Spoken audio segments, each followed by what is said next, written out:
نحمده ونصلي على رسوله الكريم اما بعد فاعوذ بالله من الشيطان الرجيم بسم الله الرحمن الرحيم رب اشرح لي صدري ويسر لي امري واحلل عقدة من لساني يفقهوا قولي.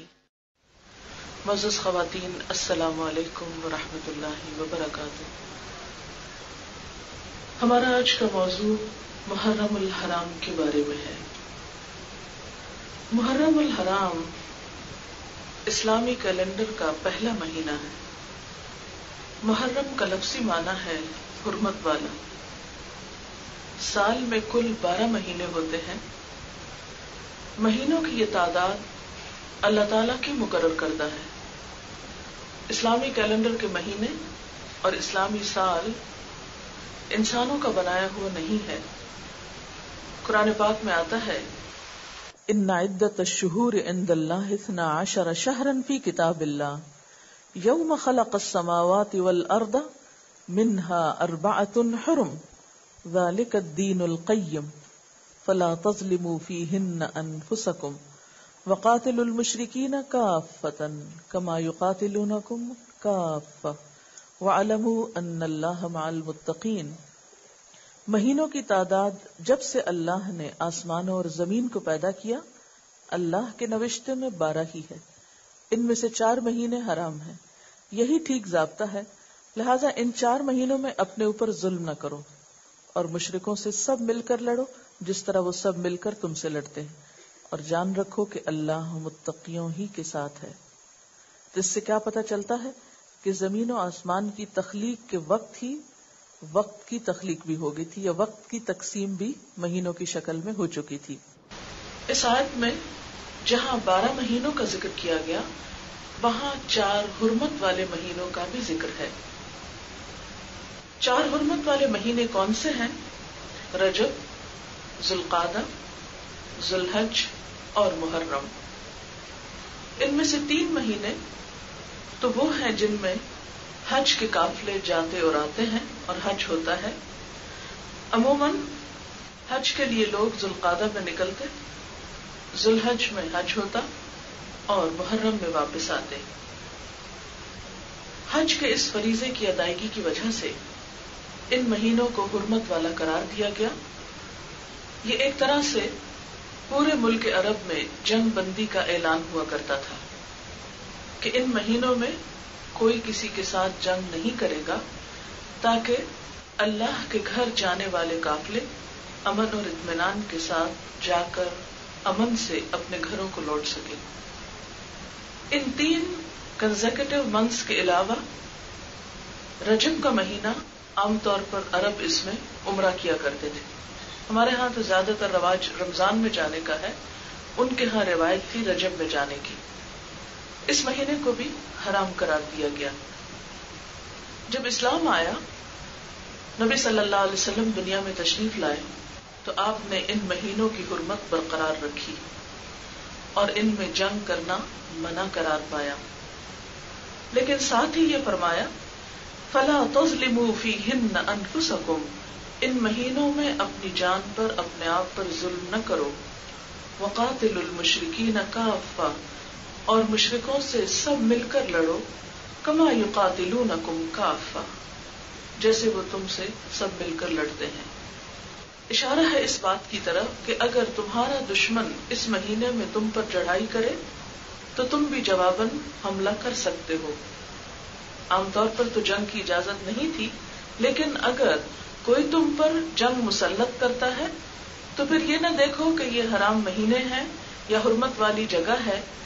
پھر ایک انسان کی جان، اس کی آبرو، اس کی عزت، اس کا جسم زیادہ محترم ہے باقی چیزوں کی نسبت.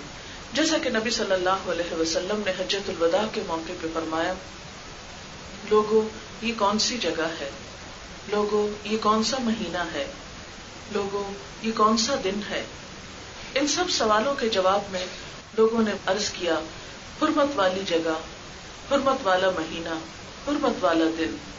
پھر آپ نے فرمایا کہ ایک مسلمان کی حرمت اس بستی، اس مہینے اور اس دن سے بھی زیادہ ہے. یعنی جو شخص اللہ پر ایمان لے آتا ہے اس کی جان، مال، آبرو بہت محترم، بہت معزز اور بہت مکرم ہے. اور ویسے بھی عمومی طور پر ایک انسان کی جان وہ بھی محترم ہے، کیونکہ قرآن پاک میں اللہ تعالیٰ فرماتے ہیں وَلَقَدْ كَرَّمْنَا بَنِي آدَمَ، ہم نے بنی آدم کو عزت بخشی. دنیا میں اس زمین پر انسان کا مقام اور انسان کی قدر و قیمت باقی ہر چیز سے زیادہ ہے. اسی لیے خودکشی تک کو حرام قرار دیا گیا کہ اپنے آپ کو خود ختم نہ کرو، کیونکہ جس جان کو اللہ نے پیدا کیا اور انسان کو عقل جیسی چیز سے نوازا، اس سے ایسی چیز کی توقع نہیں کی جا سکتی یا اس کے لیے یہ طریقہ درست نہیں. بہرحال اس آیت سے پتہ یہ چلتا ہے کہ 4 مہینے حرام ہیں اور ان میں سے ایک محرم کا مہینہ ہے. محرم اسلامی کیلنڈر کا پہلا مہینہ ہے.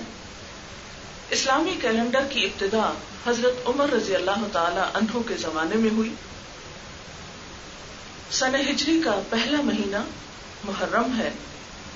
اس کی بنیاد واقع ہجرت پر ہے، لیکن اس کا استعمال یعنی اس کیلنڈر کا استعمال سن 17 ہجری میں ہوا، یعنی نبی صلی اللہ علیہ وسلم کی ہجرت کے 17 سال بعد حضرت عمر فاروق رضی اللہ تعالی عنہ کے عہد حکومت میں. تاریخ کی کتابوں میں یہ بیان کیا جاتا ہے کہ حضرت ابو موسیٰ اشعری یمن کے گورنر تھے.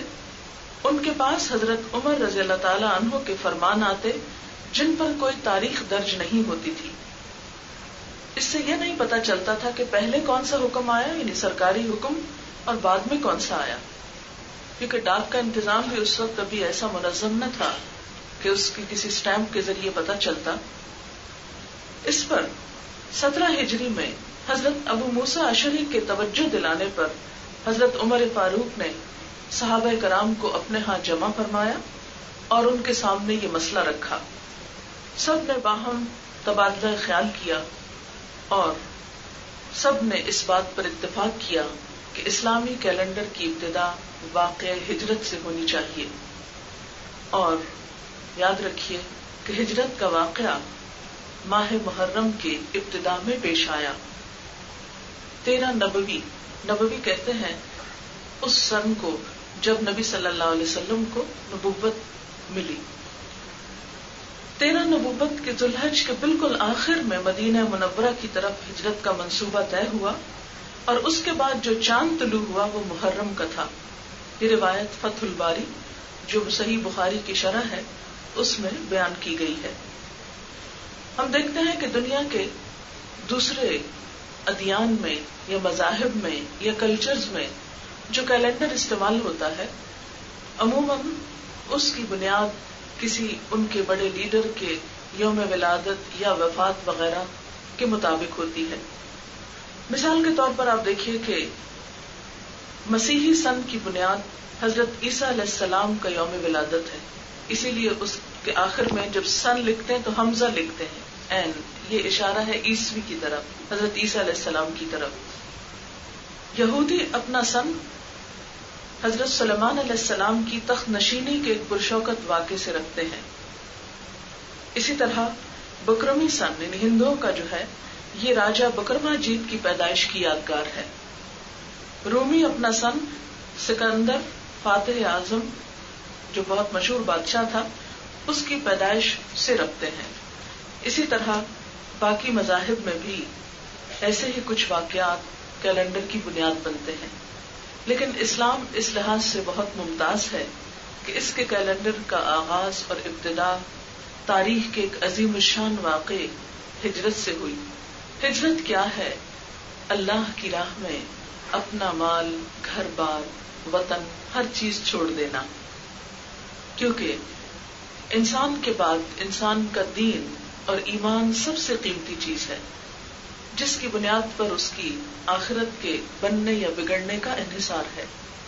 اس لیے جب ہجرت کا واقعہ کیلنڈر کی بنیاد بنا، اور آپ نے دیکھا ہوگا کہ جب ہم اسلامی مہینہ لکھتے ہیں تو اس کے آخر میں گول ہے ڈالتے ہیں جو ہجری کی انڈیکیشن کرتا ہے، ہجرت کی طرف رہنمائی کرتا ہے، اور مسلسل مسلمانوں کو یاد دلاتا ہے کہ جہاں کہیں تمہارے ایمان کا مسئلہ ہوگا وہاں تمہیں اپنا ایمان بچانے کے لیے کچھ بھی جو قربان کرنا پڑے تو کر گزرنا. اور یہی وجہ ہے کہ ہم دیکھتے ہیں کہ حضرت امام حسین علیہ السلام نے اس مہینے میں جو اپنی جان آفرین کے سپرد کی، وہ بھی دراصل اسلام ہی کی وجہ تھی، ایمان ہی کا بچانا تھا، اپنے اصولوں کی خاطر ہی تھی. پھر ہم دیکھتے ہیں کہ محرم کا جو لفظی معنی ہے وہ بھی ہے حرمت والا مہینہ. اس مہینے میں خاص طور پر کچھ حرمتیں رکھی گئیں جن کا میں آگے ذکر کروں گی. بخاری اور مسلم کی روایت ہے، آپ صلی اللہ علیہ وسلم نے اپنے حج کے خطبے میں فرمایا کہ زمانہ گھوم گھام کر اپنی اصلیت پر آ گیا ہے. سال کے 12 مہینے ہوا کرتے ہیں جن میں سے 4 حرمت اور ادب والے ہیں. 3 تو پے در پے ذوالقعدہ، ذوالحج اور محرم، اور چوتھا رجب ہے جو جمادی الاخری اور شعبان کے درمیان ہے. اس مہینے کے بارے میں بعض روایات میں یوں بھی آتا ہے کہ اس مقدس ماہ کی عظمت ابتدائے آفرینش سے ہے، یعنی جب سے دنیا بنی ہے یہ مہینہ مقدس اور محترم ہے. روایات میں آتا ہے کہ اسی ماہ میں اللہ تعالیٰ نے زمین، آسمان، پہاڑ، سمندر، لوح قلم، جبریل علیہ السلام اور دیگر فرشتوں کو پیدا کیا. اسی ماہ میں حضرت آدم علیہ السلام کو پیدا کیا گیا اور ان کی توبہ قبول ہوئی. عاشورہ محرم میں ہی حضرت نوح علیہ السلام کو طوفان سے نجات ملی. اسی ماہ میں حضرت ابراہیم علیہ السلام پیدا ہوئے اور اسی ماہ میں ان کو جب آگ میں پھینکا گیا تو آگ ان کے لیے گلزار بن گئی، باغ بن گئی. اسی مہینے میں موسیٰ علیہ السلام کو فرعون کے ظلم و ستم سے نجات ملی، فرعون غرق ہوا. حضرت یونس علیہ السلام کے مچھلی کے پیٹ سے نکلنے کے واقعے کو بھی ماہ محرم ہی میں بتایا جاتا ہے. حضرت ادریس علیہ السلام اسی مہینے مقام علیہ تک اٹھائے گئے. حضرت ایوب علیہ السلام کے شفایاب ہونے کا مہینہ بھی یہی بتایا جاتا ہے جب انہوں نے ایک طویل کئی سال پر محیط بیماری کاٹی. حضرت داؤد علیہ السلام کی توبہ بھی اسی ماہ میں قبول ہوئی. حضرت سلیمان علیہ السلام کو سلطنت بھی اسی ماہ میں ملی اور اسی ماہ کے بارے میں کہا جاتا ہے کہ قیامت بھی اسی مہینے میں آئے گی. یہ ایک روایت کا ملخص ہے جو غنیت الطالبین سے لی گئی ہے. غنیت الطالبین شیخ عبد القادر جیلانی کی کتاب ہے. اسلام سے قبل لوگ عاشورہ محرم کا روزہ رکھتے تھے. نبی صلی اللہ علیہ وسلم جب مدینہ تشریف لے گئے تو وہاں کے لوگ یہ روزہ رکھا کرتے تھے اور پھر اس پر خوشی بھی مناتے تھے. ابتدائے اسلام میں بھی عاشورہ محرم کا روزہ فرض ہوا. رمضان کے بعد یہ روزہ فرض تو نہیں رہا لیکن اس کا اجر اور ثواب باقی رہا. بخاری اور مسلم کی روایت ہے جب حضرت صلی اللہ علیہ وسلم مدینہ منورہ تشریف لے گئے تو یہودیوں کو عاشورہ محرم کا روزہ رکھتے ہوئے پایا. فرمایا تم اس دن روزہ کیوں رکھتے ہو؟ انہوں نے جواب دیا کہ یہ ہماری نجات کا دن ہے، یعنی بنی اسرائیل کو فرعون کے ظلم سے اس روز نجات ملی تھی. اس دن اللہ تعالیٰ نے انہیں نجات بخشی تو موسیٰ علیہ السلام نے شکرانے کا روزہ رکھا. تو بنی اسرائیل چونکہ موسیٰ علیہ السلام کی قوم تھے تو ان کو فالو کرتے اور انہی کی پیروی میں انہوں نے یہ روزہ رکھا. آپ صلی اللہ علیہ وسلم نے فرمایا حضرت موسیٰ علیہ السلام کے ساتھ ہم تم سے زیادہ موافقت رکھتے ہیں، یعنی تم ان کو فالو کرتے ہو تو وہ ہمارے لیے بھی ایک عظیم ہستی ہے. اس لیے آپ صلی اللہ علیہ وسلم نے خود بھی روزہ رکھا اور صحابہ کرام کو بھی روزہ رکھنے کا حکم دیا. صحیح مسلم کی حدیث ہے افضل الصیام بعد رمضان شہر اللہ الحرام. عاشورہ محرم کا یہ روزہ رمضان کے بعد سب سے افضل روزہ ہے، یعنی 10 تاریخ کا روزہ جو ہے رمضان کے بعد سب سے افضل روزہ ہے. اسی طرح صحیح مسلم کی روایت ہے کہ 10 محرم کے دن روزہ رکھنے سے 1 سال کے گناہوں کا کفارہ ہوتا ہے. اس لیے اس دن روزہ رکھنے کی کوشش کرنی چاہیے. مسند احمد کی روایت ہے کہ آپ صلی اللہ علیہ وسلم نے یہودیوں کی مشابہت سے بچنے کے لیے فرمایا کہ اگر آئندہ میں روزہ رکھوں گا تو 9ویں اور 10ویں کا روزہ رکھوں گا. اور آئندہ سال آپ محرم سے قبل وفات پا گئے، لیکن یہ حکم باقی رہا. صحابہ کرام نے عمل کیا، بعض ان میں سے 9ویں اور 10ویں کا روزہ رکھتے اور بعض 10ویں اور 11ویں کا روزہ رکھتے. عام طور پر 11ویں کے روزے سے منع کیا جاتا ہے کہ اس دن روزہ نہیں رکھنا چاہیے، حالانکہ ایسی کوئی ممانعت کی بات نہیں ہے، نہ ہی کسی صحیح حدیث سے ایسی کوئی چیز ثابت ہے. پھر ہم دیکھتے ہیں کہ اس مہینے کے اندر کچھ ایسے واقعات پیش آئے کہ جو اسلامی تاریخ میں بہت ہی تکلیف دہ واقعات ہیں، جن کی وجہ سے ابتدائی دور کے مسلمانوں میں بھی شدید اضطراب پھیلا، اور اس کے بعد آج تک وہ اضطراب مسلمانوں کے اندر موجود ہے. اور اس کی بنیادی وجہ یہ ہے کہ نواسۂ رسول صلی اللہ علیہ وسلم امام حسین علیہ السلام اپنے خاندان سمیت اس مہینے میں شہید ہوئے. سوال یہ پیدا ہوتا ہے کہ آپ کی شہادت ہمیں کیا سبق سکھاتی ہے؟ آپ کی شہادت میں ہمارے لیے کیا نمونہ ہے؟ اس میں کوئی شک نہیں کہ حضرت امام حسن اور حسین رضی اللہ تعالی عنہما دونوں ہی حضور صلی اللہ علیہ وسلم کے بہت ہی پیارے تھے، بہت عزیز تھے. آپ ان کو جنت کے پھول کہا کرتے تھے.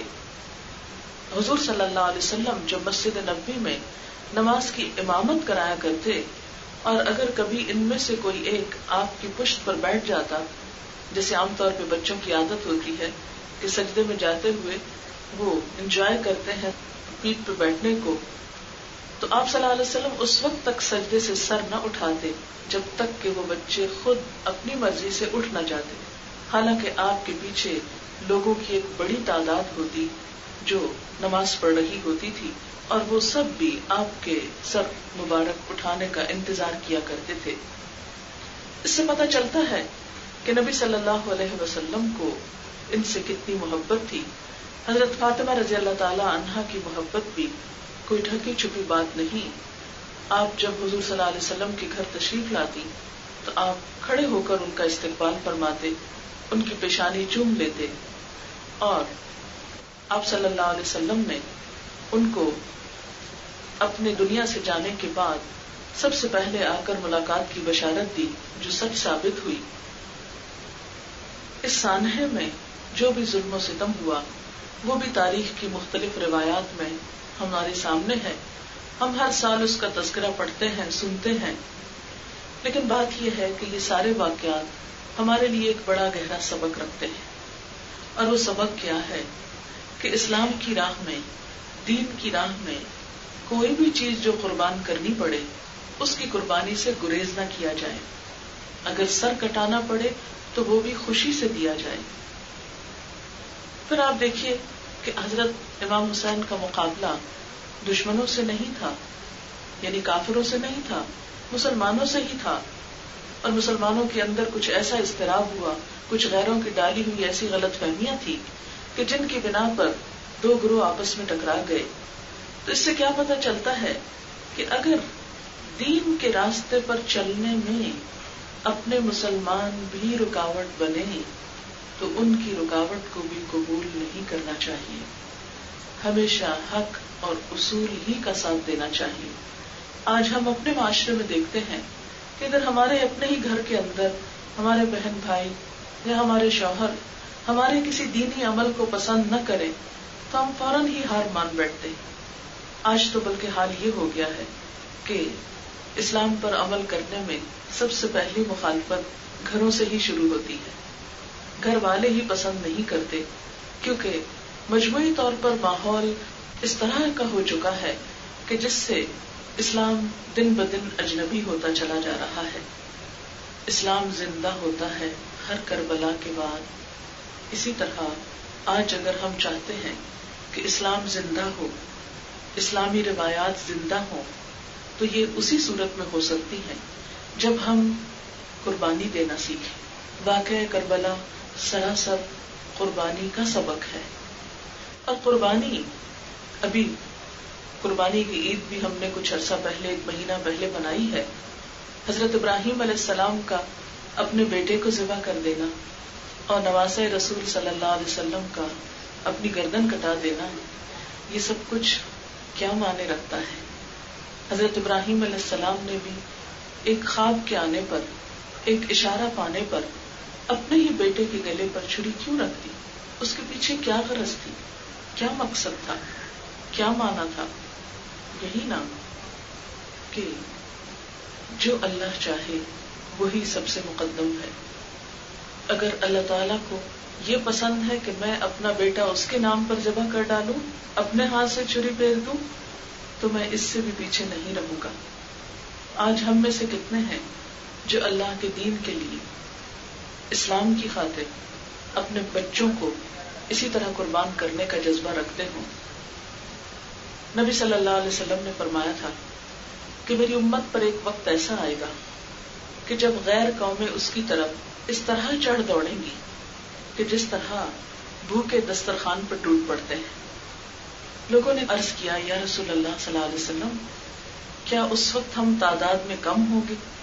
آپ نے فرمایا، نہیں، تم تعداد میں بہت ہوگے، لیکن تمہارے اندر دنیا کی محبت اور موت کا خوف بیٹھ جائے گا. آج امت مسلمہ پر ایسی ہی حالت ہے کہ ہم موت سے ڈرتے ہیں، جہاد کے نام سے خوف کھاتے ہیں، اور دوسری طرف دنیا کی محبت ہمارے رگ و پے میں سرایت کر گئی ہے.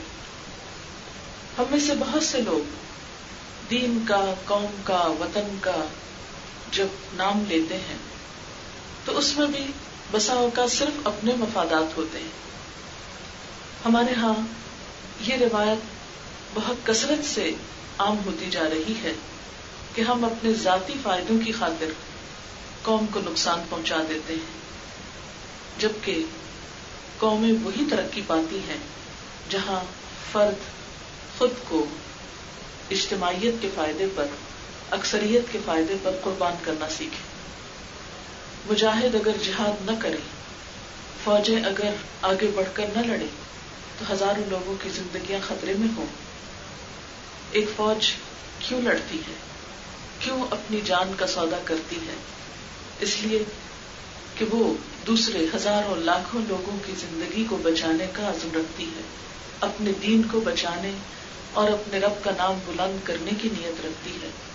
اور اگر یہ مقاصد سامنے سے ہٹ جائیں اور انسان ایک اللہ کی راہ میں لڑنے والا، ایک فوج میں شریک ہونے والا، اگر خود کو بچانے لگے اور میدان جنگ سے بھاگنے لگے اور اپنی جان کو پیارا رکھے، تو پھر ہزاروں لوگوں کی جانیں نہیں بچ سکتی.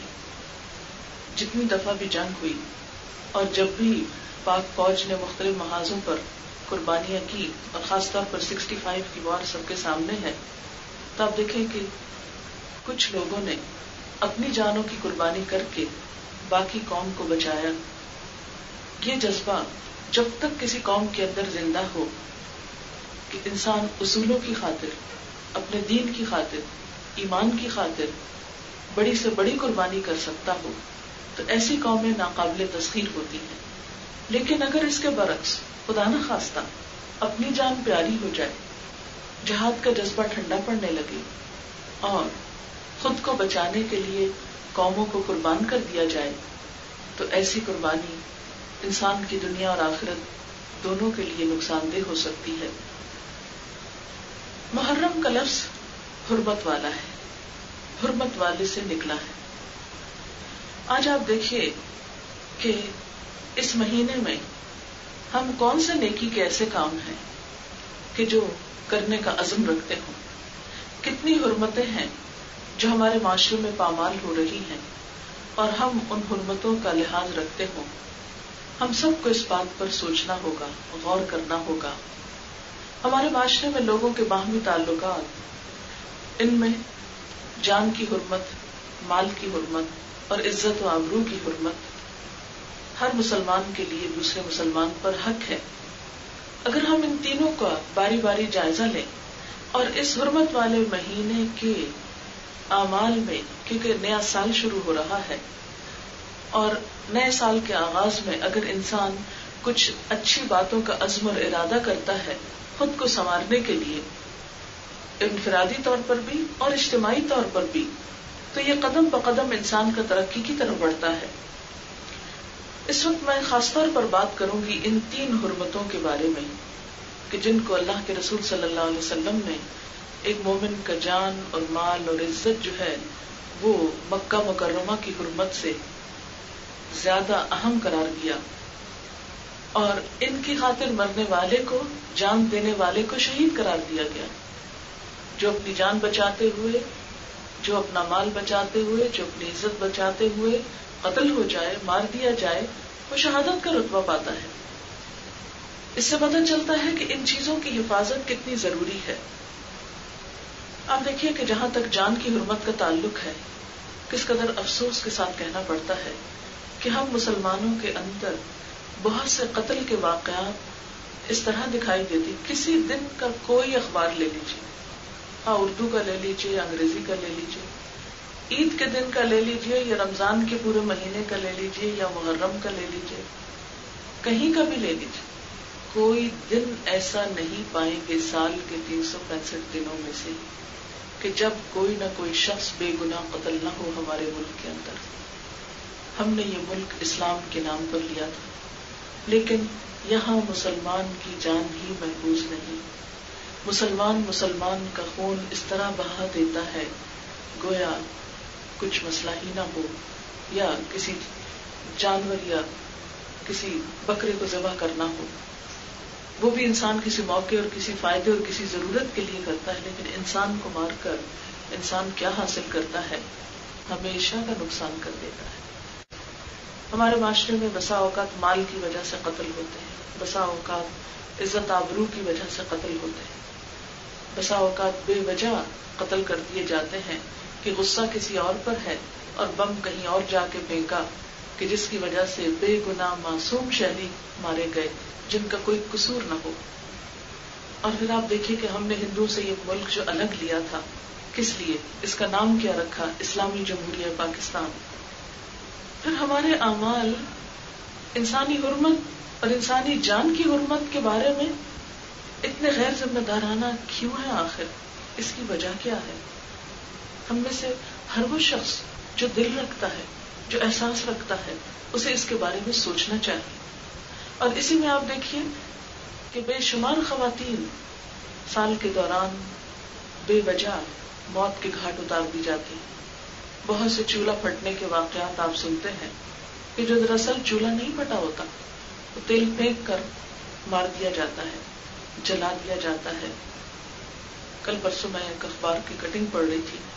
شیخ پورہ کے نزدیک ایک گاؤں میں ایک 16 سالہ بچی جو اسکول کی طالبہ بھی تھی اور اس کے ساتھ حافظ قرآن بھی تھی، اپنے گھر میں تنہا تھی کہ اتنے میں کوئی گنڈا آیا اور اس نے اس کے ساتھ زیادتی کرنے کی کوشش کی. جب اس نے ریزسٹ کیا، مزاحمت کی اور اپنے آپ کو بچایا تو اس نے اس پر تیل پھینک کر اس کو جلا دیا.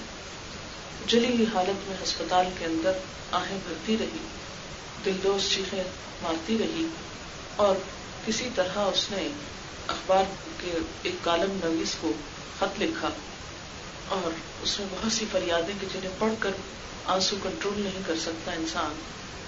اور اس نے مجرم کا نام بھی لکھا اس بچی نے، کیونکہ وہ اس کو پہچانتی تھی. سب کچھ بتایا، لیکن ہسپتال میں وہ کراتی ہوئی مر بھی گئی. اور جب بعد میں پتا چلا کہ اس ہسپتال سے اس کا ریکارڈ، اس کے کاغذات، اس کی بیماری، اس کی موت، سب کچھ غائب کر دیا گیا. یہ سب کچھ کیا ہماری بے حسی کی علامت نہیں ہے؟ انسان تو جانوروں سے بھی گر گیا کہ جب وہ اس قسم کی حرکات کرتا ہے. پھر اسی طرح بے شمار واقعات. آج ہی مجھے کسی نے لکھ کر بھیجا کہ انہوں نے اپنے فرسٹ کزن کا واقعہ لکھا کہ وہ اچانک جل گیا اور اس جلنے نے اس کے اوپر اتنا شدید نفسیاتی اثر ڈالا کہ جب وہ زخم ہیل بھی ہو گئے تو بعد میں وہ ہر وقت کہتا تھا میں جل رہا ہوں، میں جل رہا ہوں. یعنی اس کو جلنے کا جو خوف تھا وہ اس کے دماغ سے نہیں جاتا تھا. تو ماں باپ بھی اس سے تنگ ہو گئے. انہوں نے ایک اپارٹمنٹ لے لیا اس کو الگ سے کہ جس میں اس نے ایک دن خودکشی کر لی. اس نے مجھ سے لکھا ہوا تھا کہ کیا والدین تک بھی اتنے سنگ دل اور ظالم ہو سکتے ہیں کہ ان کو اپنے بچوں کی چیخیں اور آہیں اور درد اور دکھ محسوس نہ ہو. تو واقعی انسان سوچنے پہ مجبور ہوتا ہے. آپ نے دیکھا ہوگا کہ جانور بھی جب بچے پیدا کرتے ہیں، جوڑا بنتے ہیں، چڑیا گھر بناتے ہیں، انڈے دیتے ہیں، تو آپ نے دیکھا ہوگا کہ دونوں ساتھ ساتھ رہتے ہیں، باری باری ان انڈوں پہ بیٹھتے ہیں، اور جب بچے نکل آتے ہیں تو ان کی خوراک بھی مل جل کر لاتے ہیں، اور وہ دونوں الگ نہیں ہوتے جب تک کہ بچے اپنے پاؤں پہ کھڑے نہیں ہو جاتے، خود کو سنبھال نہیں لیتے، خود اڑنے کے قابل نہیں ہو جاتے. وہ ایک دوسرے کو نہیں چھوڑتے ان بچوں کی خاطر. لیکن آج ہمارے معاشرے میں بے شمار واقعات کسی نے انا کا مسئلہ بنا کر بچوں کی زندگیاں تک داؤں پہ لگا دی جاتی ہیں. طلاق کا ریٹ بڑھتا چلا جا رہا ہے، معصوم جانوں کی فکر نہیں. بسا اوقات چھوٹے چھوٹے واقعات، چھوٹی چھوٹی چیز کو انا کا مسئلہ بنا کر، بے صبری کا ثبوت دے کر، بسا اوقات شوہر کی طرف سے ایسی زیادتی ہوتی ہے، بعض اوقات عورت کی طرف سے، کیونکہ دونوں ہی انسان ہوتے ہیں، فرشتے تو دنیا میں نہیں اتارے گئے، انسان ہی رکھے گئے ہیں. لیکن میں سوچتی ہوں جب ایسے واقعات سنتی اور پڑھتی ہوں تو دل اڑتا ہے کہ انسان کیوں اتنا بے حس ہوتا چلا جا رہا ہے کہ یہ جیسے قرآن پاک میں آتا ہے نا، ثم رددناہ اسفل سافلین، پھر ہم نے اسے سب نچلوں سے نچلا کر دیا. یعنی انسان جب اپنی انسانیت سے نیچے اترتا ہے تو وہ جانوروں سے بھی بدتر ہو جاتا ہے، ان سے بھی نیچے اتر جاتا ہے. کہ جانور بھی اپنے بچوں کی خاطر اکٹھے رہتے ہیں، لیکن انسانوں میں بسا اوقات چھوٹی چھوٹی باتیں بچوں کی زندگیوں کو جہنم بنا دیتی ہیں. تو بات یہ ہو رہی تھی کہ جان کی حرمت، محرم اس بات کا تقاضا کرتا ہے کہ انسان جان کی حرمت اور جان کی قدر و قیمت جانے. جان کے بعد دوسرے کے مال کی قدر و قیمت، دوسرے کی مال کی حفاظت، کیونکہ مال کی حفاظت یہ بھی ضروری ہے، اور کسی کا مال ہم پہ حرام ہے اور اس کی حرمت آپ صلی اللہ علیہ وسلم نے بہت تاکید کے ساتھ بتائی. حتیٰ کہ اسلام میں چوری کرنے والے کا ہاتھ کاٹنے کا حکم ہے کہ ہاتھ کاٹ دیا جائے جو چوری کرے، خواہ وہ مرد ہو یا عورت ہو. پھر اسی طرح ہم دیکھتے ہیں کہ عزت و آبرو کی حرمت جو سب سے سستی ہو کر رہ گئی ہے. ایک مسلمان دوسرے مسلمان کا جب مذاق اڑاتا ہے تو وہ اس کی عزت و آبرو پر حملہ آور ہوتا ہے. کسی کا مذاق اڑانا، کسی کے برے نام رکھنا، یہ دوسرے کی عزت کو پامال کرنا ہے. مومن کی پہچان کیا بتائی گئی؟ نبی صلی اللہ علیہ وسلم نے فرمایا، المسلم من سلم المسلمون من لسانہ ویدہ. مسلمان تو وہ ہوتا ہے جس کے ہاتھ اور زبان سے دوسرے مسلمان محفوظ رہیں. یعنی مسلم ہونے کا سرٹیفکیٹ تو اس کو ملتا ہے کہ جس کی زبان سے کسی کو تکلیف نہ پہنچے اور جس کے ہاتھ سے کسی کو تکلیف نہ پہنچے. پھر آپ صلی اللہ علیہ وسلم نے کیا فرمایا کہ تم میں سے کوئی شخص مومن نہیں ہو سکتا جب تک کہ وہ اپنے مومن بھائی کے لیے وہ نہ چاہے جو وہ اپنے لیے چاہتا ہے. کیا ہم اپنے لیے چاہتے ہیں کہ کوئی ہمارا مذاق اڑائے؟ کیا ہم اپنے لیے چاہتے ہیں کہ کوئی ہم کو برے نام سے یاد کرے؟ کیا ہم اپنے لیے چاہتے ہیں کہ کوئی ہم پہ ہنسے؟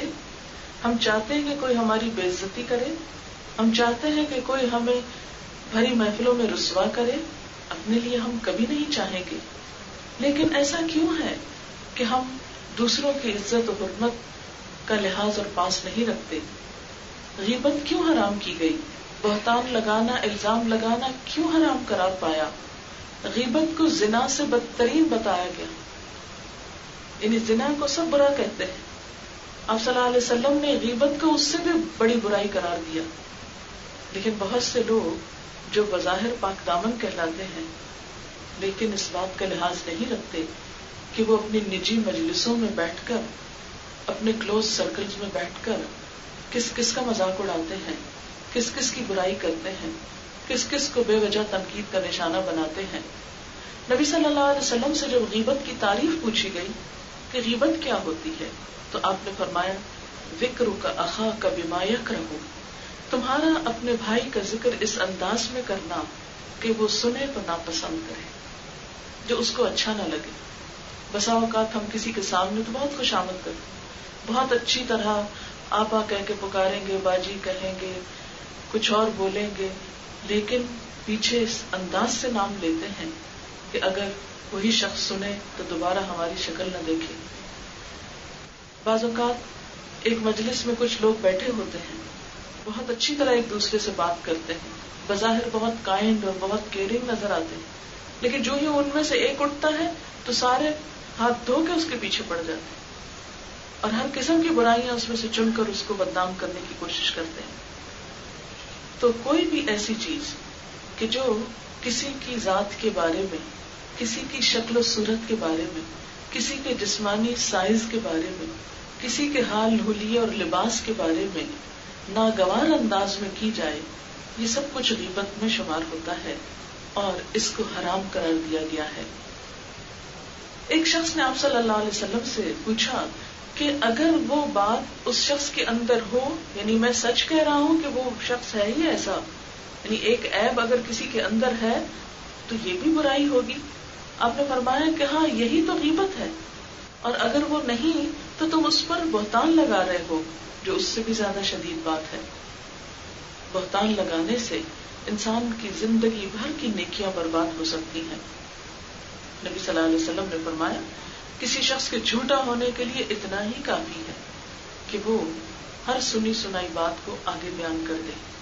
اگر کسی کے بارے میں کوئی بات سنی ہے تو بغیر تحقیق کے آگے کرنی شروع کر دے اور اس کو اس طرح بیان کرے گویا کہ وہ واقعہ بالکل سچ ہے. پھر اسی طرح قرآن پاک میں ہمیں یہ تعلیم دی گئی کہ یا ایھا الذین آمنوا اذا جاءکم فاسق بنبأ فتبینوا ان تصیبوا قوما بجہالۃ فتصبحوا علی ما فعلتم نادمین. اے لوگو جو ایمان لائے ہو، جب کوئی فاسق تمہارے پاس کوئی خبر لے کر آئے تو اس کی تحقیق کر لیا کرو، کہیں ایسا نہ ہو کہ لا علمی میں تم کسی قوم پر جا پڑو، حملہ آور ہو جاؤ، پھر اپنے کیے پہ تم پشیمان ہو. یعنی کوئی ایسی بات اس وقت تک زبان سے نہیں نکالنی چاہیے، کسی کے خلاف ایسی کوئی کارروائی نہیں کرنی چاہیے کہ جب تک انسان اس کی تحقیق نہ کر لے، اور خاص طور پر ایسی بات کہ جس سے کسی پر الزام آ رہا ہو. مثلا آپ کے پاس کوئی شخص آیا، اس نے کسی کے بارے میں کوئی ناروا بات کی. مثلا ناروا باتوں میں کیا، تم جانتے ہو فلاں شخص اتنا بڑا غبن کر گیا. کہتے ہیں اچھا کر گیا، کوئی تحقیق نہیں کرتے، کچھ نہیں پوچھتے. اب کیا کرتے ہیں، کسی اور کو ٹیلی فون کھٹکا دیتے ہیں. تمہیں پتہ ہے فلاں شخص نے ایسا غبن کر لیا، اور وہاں سے ایک تیسرے تک بات پہنچ جاتی اور حقیقت اس کی کچھ بھی نہیں ہوتی.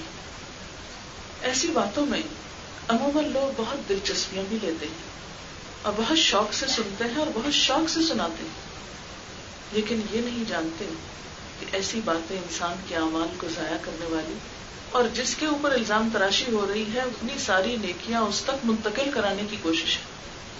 اسی لیے کسی نے کہا تھا کہ اگر کبھی غیبت کرو تو اپنی ماں ہی کی کرنا، کیونکہ تمہاری نیکیوں کی سب سے زیادہ وہ محتاج ہے. غیبت کرنے سے انسان کی اپنی نیکیاں اس شخص کو مل جاتی ہیں جس کی انسان غیبت کرتا ہے، پیٹھ پیچھے جس کی برائی کرتا ہے، بیک بائٹنگ کرتا ہے. آپ دیکھیں انگریزی لفظ بیک بائٹنگ، یعنی پیچھے سے کاٹنا. اور اللہ تعالیٰ نے قرآن پاک میں اس کو فرمایا کہ اَيُحِبُّ أَحَدُكُمْ أَن يَأْكُلَ لَحْمَ أَخِيهِ مَيْتًا فَكَرِهْتُمُوهُ. کیا تم میں سے کوئی پسند کرتا ہے کہ اپنے مردہ بھائی کا گوشت کھائے؟ تم اس کو ناپسند کرو گے. بھائی مر جائے تو ہاتھ لگاتے ہوئے ڈر لگتا ہے کہ کہیں دکھ نہ جائے، کہا یہ کہ انسان اس کو چھری کانٹوں سے اس کا گوشت کھانے لگے. مردے کو تو ہاتھ لگانا دوبر ہوتا ہے، کھانا کتنا ناگوار عمل. لیکن کسی کی غیر موجودگی میں اس کی برائیاں کرنا بھی ایسا ہی ہے گویا اسے چھریوں سے کاٹنا اور کاٹ کھانا یا بمبوڑنا. کسی کی عزت پر ہاتھ ڈالنا ایسا ہی ہے گویا اس کو کاٹ کھانا. یہ ایک عمل کسی لاش کو کھانے کا کون کرتا ہے؟ عموماً وحشی جانور کرتے ہیں، مثلا کتے کرتے ہیں. اسی لیے ایک حدیث میں آتا ہے کہ قیامت کے دن دوسروں کی برائیاں کرنے والے، تانے دینے والے، عیب جوئی کرنے والے قیامت کے روز کتوں کی شکل میں اٹھائے جائیں گے. یعنی ہوں گے انسان لیکن ان کی شکلیں کتوں جیسی بن جائیں گی. کیوں؟ اس لیے کہ کتے یہ کام کرتے ہیں نا. کو مردار دیکھا تو اس کو کھانے لگ گئے، یہ نہ دیکھا کہ کس کا ہے. لیکن انسان جب اپنے ہی بہن بھائیوں، اپنے ہی رشتہ داروں، اپنے ہی دوستوں، اپنے ہی مسلمانوں کی برائیاں کرنے لگتا ہے تو یہ کس قدر ناگوار، ناپسندیدہ اور اللہ تعالیٰ کے ہاں ایک ایسا فعل ہے کہ جسے کسی قیمت پر بھی برداشت نہیں کیا جا سکتا. محرم حرام کیا گیا، لفظی معنی ہے محرم حرام کیا گیا. یعنی کیا حرام کیا گیا؟ کہ اس مہینے کے اندر گناہوں کو اپنے اوپر حرام سمجھو. یعنی سال کا آغاز ہو رہا ہے تو نئی منصوبہ بندی کرتا ہے انسان، نئی پلاننگ کرتا ہے. ہمارے یہاں تو چونکہ کیلنڈر استعمال نہیں ہوتا، آپ نے دیکھا کہ جنوری میں جیسے نئی ڈائریز آتی ہیں، نئی پلاننگ آتی ہے، نئے سال کی منصوبہ بندی ہوتی، یا فائنینشیل ایئر جو ہے ہمارا جولائی سے شروع ہوتا ہے تو اس میں وائنڈ اپ کرتے ہیں جون کے اینڈ میں، پھر جولائی سے نئے پلاننگ ہوتی ہے، نئے سال کا بجٹ بنتا ہے. بالکل اسی طرح محرم نئے سال کی نیکیوں میں پلاننگ کا مہینہ ہے کہ مجھے حرام کرنا ہے اپنے اوپر ان سب چیزوں کو جنہیں اللہ نے میرے اوپر حرام کر دیا ہے. محرم کا اصل پیغام یہ ہے.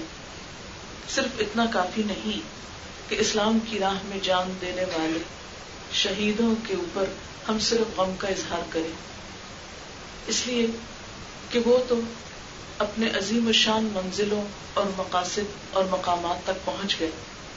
انہوں نے اپنی زندگی کو ایک بہترین کاز میں استعمال کیا. وہ اپنے عمل سے ہمارے لیے ایک نمونہ چھوڑ گئے کہ تم بھی اپنے رب کو راضی کرنے کے لیے، اپنے رب کو خوش کرنے کے لیے وہ کام کرنا کہ جس میں خواہ تمہاری جان کا ہی نقصان کیوں نہ ہو جائے. لیکن ہم اپنی زبان کو کنٹرول نہیں کر سکتے.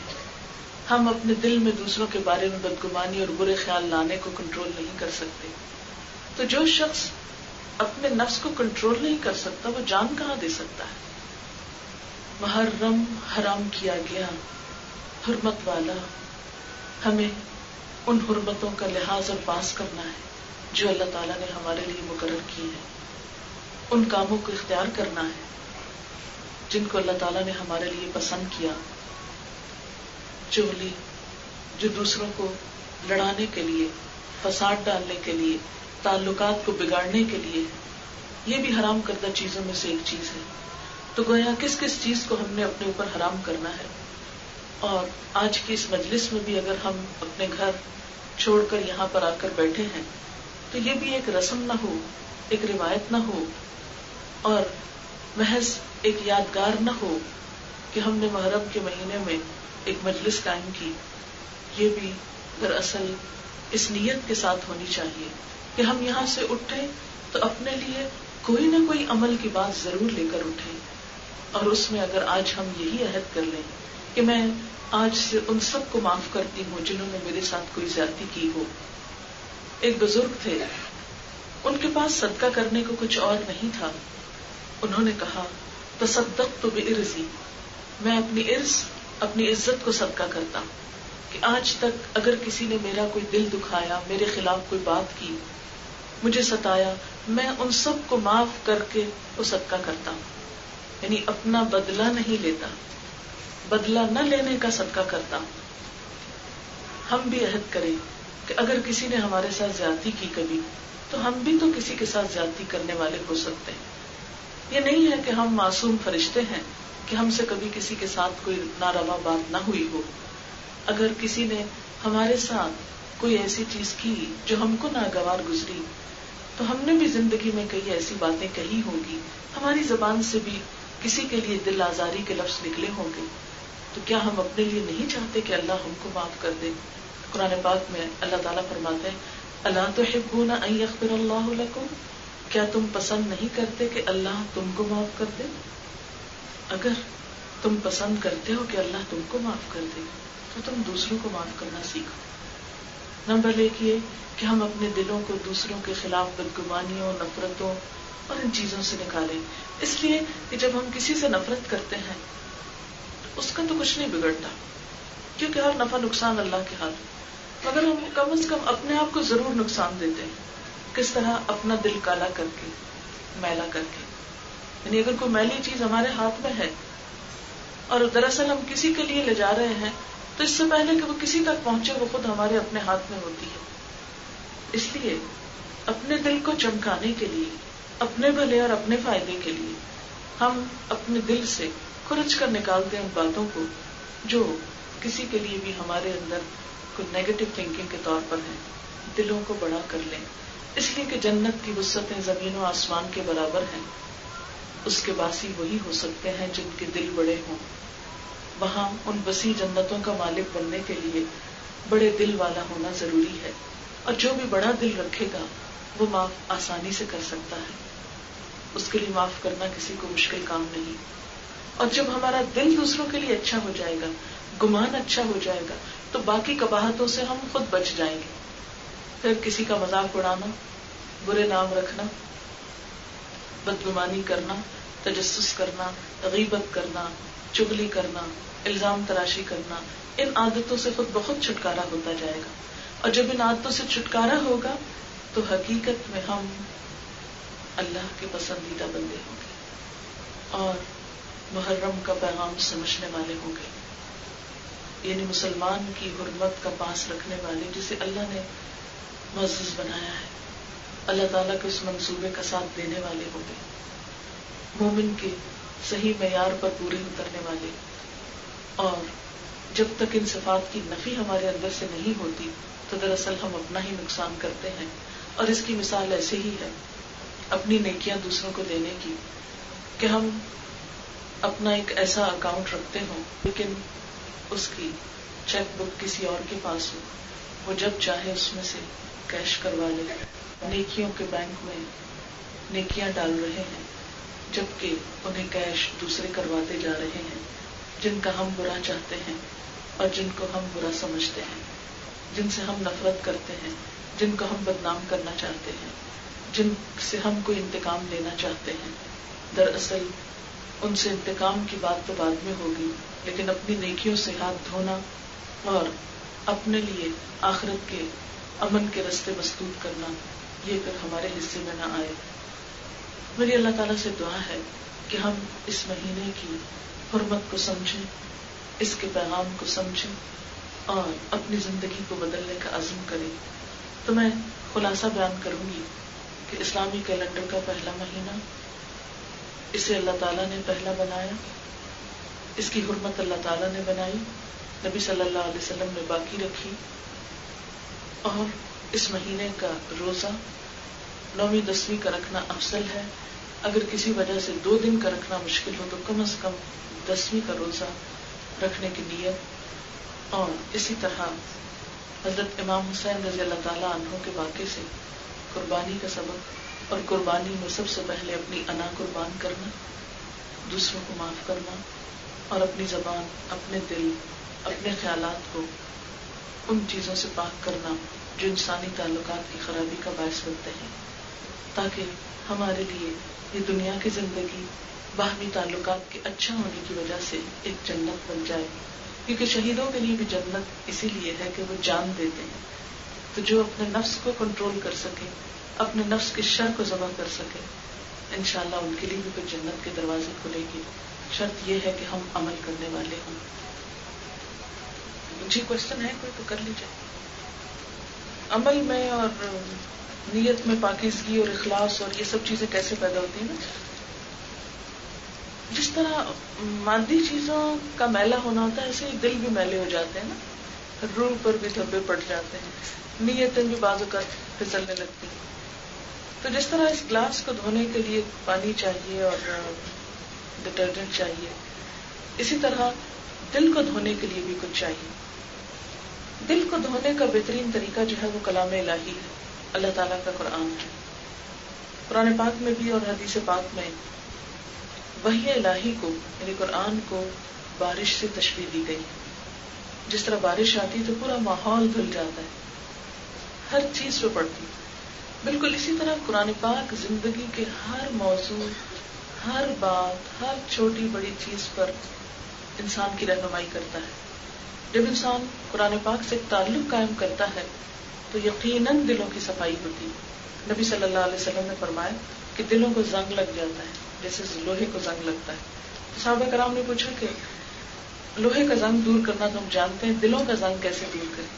تو اس وقت بھی آپ صلی اللہ علیہ وسلم نے یہ فرمایا کہ کثرت سے قرآن کو پڑھو اور موت کو بھی کثرت سے یاد کرو. دو چیزیں انسان کو فائدہ دیتی ہیں. ایک تو یہ کہ انسان اپنے انجام کو سامنے رکھے.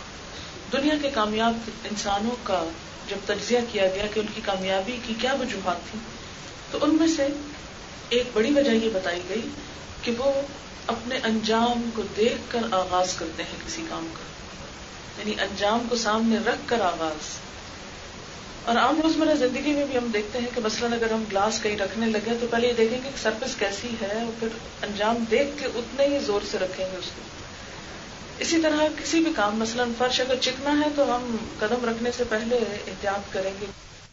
اس سڑک سے اتنے میل پر وہ ہے، مجھے اتنے گھنٹے چاہیے، اس کے مطابق آپ سفر کرتے ہیں. اس کو ذہن میں رکھ کے اس کی ڈائریکشن لیں گے آپ. اگر آپ یہ معلوم ہی نہ کریں، کسی کے گھر چلی وہ تو بہت دور کی بات ہے، کسی کے گھر جانا ہے، مثلا مجھے یہاں آنا تھا، تو اگر مجھے ایڈریس ہی نہیں معلوم تو میں اپنا سفر ہو سکتا ہے ادھر کو کرنے کے بجائے کسی اور طرف کرنے لگے، وقت بھی ضائع ہوتا، آپ لوگ بھی تکلیف اٹھاتے، مشقت ہی مشقت. تو بالکل اسی طرح ہم سب زندگی کے ایک سفر میں ہیں. جب تک ہم اپنا انجام، اپنی آخرت، اپنا حساب سامنے نہیں رکھتے اس وقت تک یہ سفر درست نہیں ہو سکتا. ایک تو یہ ہے کہ اس کو سامنے رکھنا، دوسرا یہ ہے کہ اپنی کمپنی کو ضرور دیکھیں کہ ہم جہاں اٹھتے بیٹھتے ہیں کہیں ایسا تو نہیں کہ وہاں اللہ کی حدود پامال ہوتی ہوں، کہ میں کہیں کسی کے پاس بیٹھتی ہوں تو غیبت شروع ہو جاتی، یا کوئی ایسا انسان میرے آس پاس ہے جس کی سوچ بہت نیگیٹو ہے کہ اس کے پاس بیٹھتے ہی ہر چیز مجھ کو بری لگنے لگتی، ہر چیز میں ایپ نظر آتے ہیں، ہر چیز کو کریٹیسائز کر رہے ہیں، ہر چیز کے نیگیٹو پہلو کو، منفی اندھیرے رخ کو دیکھ رہے ہیں. تو یہ بہت ضروری ہے. زندگی میں بھی ایسے لوگوں کے ساتھ تعلق قائم کریں، ایسی مجلسوں میں اٹھیں بیٹھیں کہ جہاں دلوں کی صفائی ہوتی رہے. دلوں کی صفائی کے لیے دو چیزیں بڑی اہم ہیں، ایک اچھی صحبت، اچھی مجلس، اور دوسرے اللہ کی کتاب. کیونکہ نبی صلی اللہ علیہ وسلم نے جب انسانوں کا تزکیہ کیا جیسے قرآن پاک میں آتا ہے تو اس کے لیے ایک تو آپ کا اپنا وجود تھا اور دوسرے وہ تعلیم تھی، یعلمہم الکتاب والحکمہ، کتاب اور حکمت کو سکھانا. جہاں ہم نے اور بہت کچھ سیکھا ہے، بہت کچھ کرتے رہتے ہیں، وہاں اس چیز کی طرف اپنے فائدے کے لیے توجہ دینا بہت ضروری ہے. کسی بھی چیز کو پہچاننے کے لیے تو ضروری ہے کہ پہچانا جائے. یہ میں آپ کو بتا دوں کہ عربی زبان جو ہے بولنے کے لیے ایز اے لینگویج تو شاید مشکل ہو، لیکن قرآن پاک میں آتا ہے وَلَقَدْ يَسَّرْنَا الْقُرْآنَ لِلذِّكْرِ فَهَلْ مِن مُدَّكِرٍ. ہم نے قرآن کو نصیحت کے لیے بہت آسان کر دیا ہے، کوئی نصیحت لینے والا، خصوصاً ہم لوگوں کے لیے، جبکہ اردو کے 70% لفظ عربی سے آئے. مثال کے طور پر سورۃ الفاتحہ کو لے لیجیے، الحمد للہ رب العالمین، اس میں ایک لفظ ہے حمد. ہم اردو بھی استعمال کرتے ہیں، للہ اللہ استعمال کرتے ہیں، رب استعمال کرتے ہیں، العالمین استعمال کرتے ہیں، الرحمن الرحیم یہ دونوں لفظ بھی ہم استعمال کرتے ہیں. مالک یوم الدین، مالک کا لفظ استعمال کرتے ہیں، یوم کا لفظ استعمال کرتے ہیں، الدین دین کا لفظ بھی استعمال کرتے ہیں، بس اس کے معنی جو ہے جزا، سزا یا بدلہ. دین کا لفظ 2-3 معنوں میں استعمال ہوتا ہے جس میں سے ایک معنی ہے. پھر ایاک نعبد، ایاک ذرا سا نیا لفظ ہے، نعبد میں عبد عبادت استعمال کرتے ہیں. ایاک نستعین، نستعین جو ہے بظاہر ذرا سا مشکل لفظ لگ رہا ہے لیکن استعانت، مدد کے معنوں میں اردو میں استعمال ہوتا ہے. اہدنا ہدایت سے، ہدایت اردو میں استعمال ہوتا ہے. صراط المستقیم، صراط مستقیم ہم کتنی دفعہ سنتے ہیں. صراط الذین، صراط راستے کو کہتے ہیں. الذین جو ہے یہ ذرا سا نیا لفظ ہے لیکن اتنی دفعہ قرآن میں آتا ہے کہ آپ بہت جلدی یوزڈ ہو جاتے ہیں. انعمت، انعام، انعام بھی اردو میں استعمال ہوتا ہے. علیہم ذرا سا نیا ہے لیکن وہ بھی محاورے میں آتا ہے. غیر کا لفظ بھی آتا ہے، غیر المغضوب، مغضوب غضب سے، غضب بھی استعمال ہوتا ہے. ولا الضالین، دلال بھی استعمال ہوتا ہے. ہاں تو آپ دیکھیں گے کہ اگر آپ تھوڑا سا بھی اس پہ کوشش اور محنت کریں تو یہ میرے کئی سالہ تجربے سے میں نے یہ بات دیکھی ہے کہ قرآن دنیا کی آسان ترین کتاب ہے جس کو ہم ذرا سی کوشش اور غور سے اگر ریلیٹ کریں اپنی لینگویج کے ساتھ بہت جلد پتہ چل جاتا ہے کس لفظ کا کتنا. اور دوسری بات یہ ہے کہ نعوذ باللہ ترجمے کرنے والوں نے آخر خدا کو جان دینی ہے. ایسی بات نہیں ہے کہ وہ انہوں نے کوئی منمانی باتیں لکھی ہوئی ہیں. اکا دکا کہیں کوئی انسانی غلطی کوتاہی اگر کسی سے ہوئی بھی تو دوسروں نے اس کی اصلاح کی، چھوڑا نہیں کسی نے. قرآن پاک میں لکھا ہوا ہے لا یأتیہ الباطل من بین یدیہ ولا من خلفہ، کہ باطل اس کتاب کے نہ آگے سے آ سکتا نہ پیچھے سے آ سکتا، اس میں مداخلت نہیں کر سکتا، اس میں تحریف نہیں ہو سکتی، اس کو کوئی مستقل طور پہ نہیں بدل سکتا. ابھی میں نے کہا نا کہ انجام کو دیکھ کے آغاز کریں. تو 10 سال بعد اگر ایک چیز آپ کی ضرورت پیش آنے والی ہے اور آج سے آپ اس کی تیاری کر رہے ہیں تو اس میں کوئی برائی نہیں ہے. لیکن اگر کسی شخص کے پاس ہے ہی نہیں تو وہ روئے نہیں، مایوس نہیں، وہ ہر نیا دن ایک نئی زندگی لاتا ہے. اسے اپنے دل کو ڈھارس دینی چاہیے کہ اللہ تعالیٰ اس کے لیے سبب پیدا کرے گا. یعنی کبھی بھی انسان نیگیٹو سائڈ پہ نہ سوچے. لیکن اس کا یہ مطلب نہیں کہ جس کے پاس ہے وہ صرف اس لیے آج گنوا دے کہ کل پھر کل کو دیکھیں گے. ضائع کرنا نہیں، کوشش کرنی چاہیے. پلاننگ سے منع نہیں کیا گیا. وآخر دعوانا ان الحمد للہ رب العالمین. سبحان اللہ والحمد للہ ولا الہ الا اللہ واللہ اکبر ولا حول ولا قوة الا باللہ العلی العظیم. اللہم صل علی محمد وعلى آل محمد كما صليت على إبراهيم وعلى آل إبراهيم إنك حميد مجيد. اللهم بارك على محمد وعلى آل محمد كما باركت على إبراهيم وعلى آل إبراهيم إنك حميد مجيد. ربنا آتنا في الدنيا حسنة وفي الآخرة حسنة وقنا عذاب النار. ربنا لا تزغ قلوبنا بعد إذ هديتنا وهب لنا من لدنك رحمة إنك أنت الوهاب. ربنا هب لنا من أزواجنا وذرياتنا قرة أعين واجعلنا للمتقين إماما. یا اللہ پاک جو کچھ ہم نے پڑھا ہے اس میں جو بات آپ کی مرضی کے مطابق ہو ہمیں اس پر عمل کی توفیق عطا فرما، اس کو اپنی رحمت سے قبول فرما. اور اگر کوئی بات نادانستگی میں آپ کی مرضی کے خلاف ہوئی ہو تو ہم سب کو بخش دے اور اس رستے کی ہدایت دے جو تیرا پسندیدہ ہو.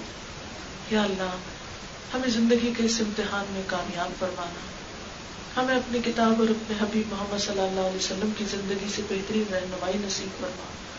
ہمارے دلوں میں اپنی محبت پیدا کر دے، ایمان کو ہمارے دلوں میں عزیز ترین بنا دے، ہمیں ایمان کا لطف نصیب فرما. یا اللہ تو مسلمانوں کے باہم تعلقات کو درست فرما. یا اللہ مذہب کے نام پر جو نفرتیں عام ہو گئی یا اللہ ان کو دور فرما. یا رب العالمین تو سب کلمہ گو مسلمانوں کو باہم ایک دوسرے کے احترام کی توفیق عطا فرما. یا اللہ ایک دوسرے کی عزت اور ایک دوسرے کی قدر و قیمت کو پہچاننے کی توفیق دے. یا رب العالمین تو ہمیں اپنے مقرب بندوں میں فرما. یا اللہ تو ہمیں نیکیوں کی توفیق عطا فرما، ہمیں گناہوں سے بچا، ہم سے وہ کام لے لے جن سے تو ہم سے راضی ہو جائے. یا اللہ جنہوں نے اس مجلس کا اہتمام کیا ہے اس مجلس کو ان کے لیے صدقہ جاریہ بنا. یا رب العالمین تو ہم سب کو اس مجلس کی برکتوں سے مالا مال فرما، ہمیں اپنا قرب نصیب فرما. اللہم انا نعوذ بک من جہد البلاء ودرک الشقاء وسوء القضاء وشماتة الأعداء. لا حول ولا قوة الا باللہ العلی العظیم. اللہ تعالیٰ تو ہماری اس کوشش کو قبول فرما، تمام بیماروں کو صحت عطا فرما، سب دکھی لوگوں کے دکھ دور فرما. جو مالی مشکلات میں مبتلا ہیں اللہ ان کی مشکلات کو آسان فرما. اللہ تعالیٰ اس مجلس میں جو بھی حاضر ہیں ان کا آنا، ان کا بیٹھنا، ان کا وقت لگانا قبول فرما. ان کے دلوں میں جو دعائیں اور نیک تمنائیں ہیں ان کو پورا فرما. یا اللہ تو ہم سب کو اپنا قرب نصیب کر، امت مسلمہ پہ اپنی رحمت نازل فرما. یا اللہ ہم مسلمانوں کے دلوں میں باہم محبت پیدا کر دے.